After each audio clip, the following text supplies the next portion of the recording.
Para hablar de Roma tenemos que localizarla geográficamente en un principio. Roma, un pequeño núcleo, nació en la península itálica. Cuando Roma se extiende y domina toda la península itálica, va a situarse en el centro del Mediterráneo. Por eso ellos al Mediterráneo le van a llamar Mare Nostrum. Además, podemos decir que equidistante de Asia, de África y de la península ibérica. Tenían cerca los dos continentes y tenían cerca la península ibérica. Una vez que hemos visto ya la situación donde está Roma, vamos a ver su origen. Vamos a ver el origen histórico de Roma. Dentro de la multitud de pueblos que habitan toda la península itálica, vamos a destacar tres, por ser los más importantes. Del centro para arriba, del centro hasta el norte, los etruscos. Generalmente vivían en ciudades y estaban gobernados por un rey. En el centro, los latinos, que van a crear una ciudad en torno a 7 colinas y un río, el río Tíber. Esta ciudad va a ser Roma. Y al sur, Italia había sido ya colonizado por los griegos. Ahí crearon una de sus colonias, la Magna Grecia. Por tanto, destacar tres pueblos: etruscos, latinos y griegos. Esto es en cuanto al origen histórico nos referimos. Ya hemos visto el origen histórico. Ahora nos vamos a ir al origen mitológico, aquel que no es real.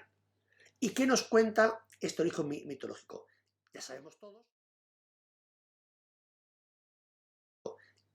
todos que hubo una guerra, que fue la guerra de Troya.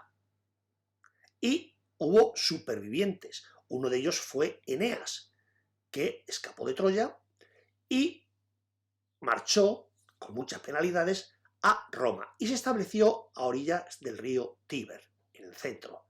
Pues bien, una descendiente de Eneas, Rea Silvia, se casó con el dios Marte. Estos fueron abandonados y amamantados por una loba en las colinas Capitolina y luego cuidados por un pastor. Entre los dos surgieron enfrentamientos, surgieron envidias. Rómulo mató a Remo y se autoproclamó como el primer rey de Roma. Por eso, el origen de Roma se habla del año 753 a.C. En nombre de los dioses inmortales, yo, Rómulo, me proclamo rey de esta ciudad. He trazado el surco que señala los confines. Quien quiera que lo atraviese será bienvenido. Pero si lo traspasa armado, deberá morir. Una vez vistos los orígenes históricos y los orígenes mitológicos de Roma, vamos a empezar con su evolución histórica, evolución política. A lo largo de este periodo, a lo largo de la historia de Roma, vamos a ver tres periodos. Primer periodo, la monarquía. Segundo periodo, la república. Y tercer y último periodo, el imperio. El primer periodo de la historia de Roma va a ser la monarquía, que abarca desde el año 753 a.C. hasta el año 509 a.C., aproximadamente 2 siglos y medio. En este periodo, el gobierno estaba en manos de un rey. El rey que concentraba en sí todos los poderes político, militar, religioso, y que estaba apoyado por un grupo de nobles, que era el Senado. Tanto el rey como los nobles se creían a sí mismos, se decían a sí mismos, descendientes de los orígenes de Roma. Bien, durante este periodo tuvo Roma 7 reyes, 4 de origen latino, y cuando los etruscos invaden el Lacio, el territorio de los latinos, nombran a 3 reyes consecutivos. Este periodo se engrandece la ciudad de Roma, como capital, entre comillas, del mundo, y va a continuar hasta que el último rey, Tarquinio el Soberbio, es derrocado, lo que va a dar lugar al segundo periodo político de la historia de Roma. En el año 509, las familias patricias, las familias poderosas de Roma, disconformes con el reinado y con la tiranía de Tarquinio el Soberbio, decidieron derrocarlo y acabar con la monarquía. Este segundo periodo va a ser la República, que va a durar hasta el año 27 a.C. Va a ser un periodo bastante amplio. República, traducido en latín, significa rex publica, cosa pública. ¿Y qué significa esto? Que los ciudadanos van a elegir a aquellas instituciones que quieren que les gobiernen. Sobre todo una que va a perdurar de la monarquía, que es el Senado. La primera de estas instituciones van a ser los comicios, que estaba formada por todos aquellos ciudadanos que elegían a las magistraturas. Había tres tipos de comicios: los comicios juriados, que dependían de su origen; comicios tribunados, que eran según su residencia; y comicios centuriados, que eran según su riqueza. Los primeros, los juriados, no representaban nada, no podían elegir a nadie. Los segundos votaban las magistraturas inferiores y al tribuno de la plebe, y los centuriados, los últimos, votaban a los senadores y a las magistraturas superiores.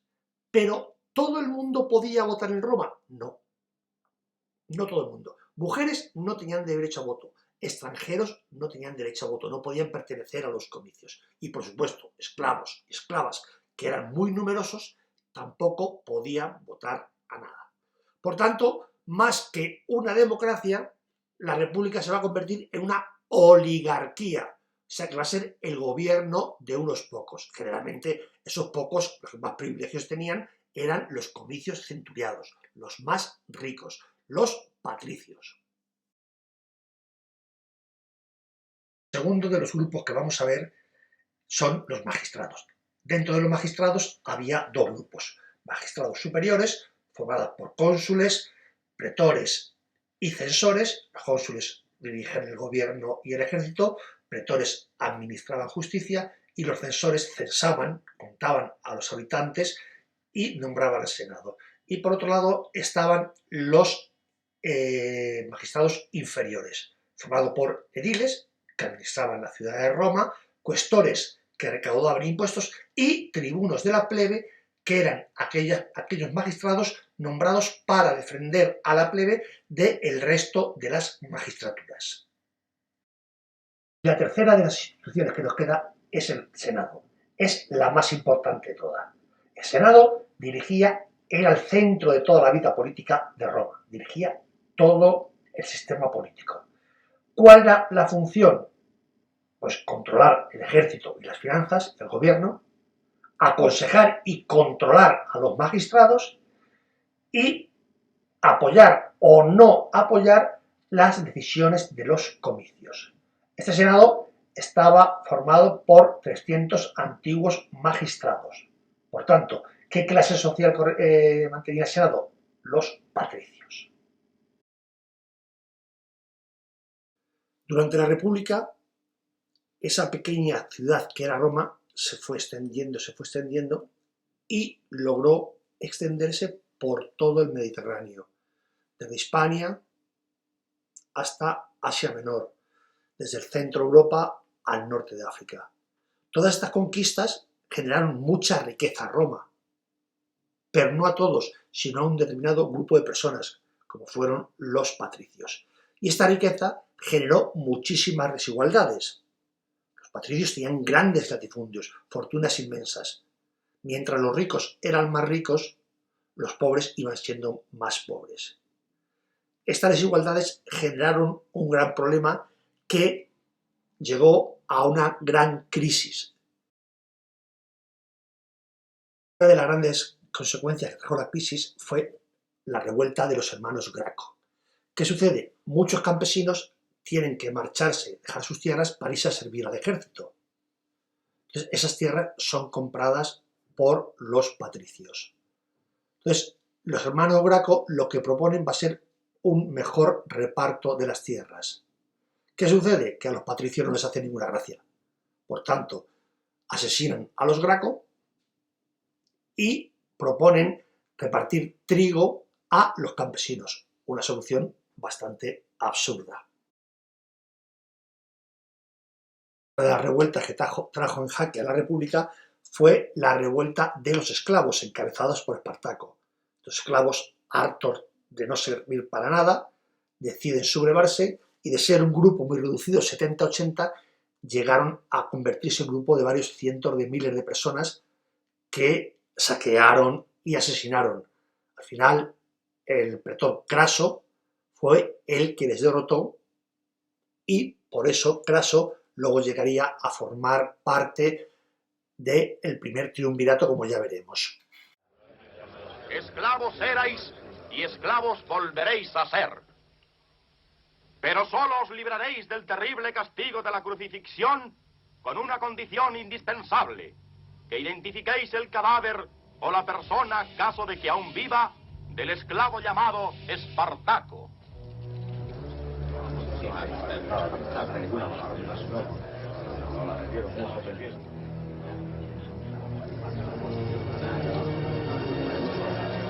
Yo soy Espartaco. Yo soy Espartaco. Yo soy Espartaco. Yo soy Espartaco. Yo soy. A estas revueltas que hemos visto antes se van a sumar una serie de conflictos civiles, de guerras civiles dentro de la misma Roma. Por un lado, las de Mario y Sila, los patricios se dividen y se enfrentan entre ellos. Vista la incapacidad del Senado para controlar esta república, va a dar el poder a los generales del ejército. Y así se va a crear el primer triunvirato, formado por Julio César, Pompeyo y Craso. Entre ellos también van a surgir rivalidades que van a terminar con el asesinato de Julio César en el 44 a.C. ¿A qué esperáis? ¡Ahora! ¡Ahora! ¡Ahora! ¡Ahora! ¡Ah!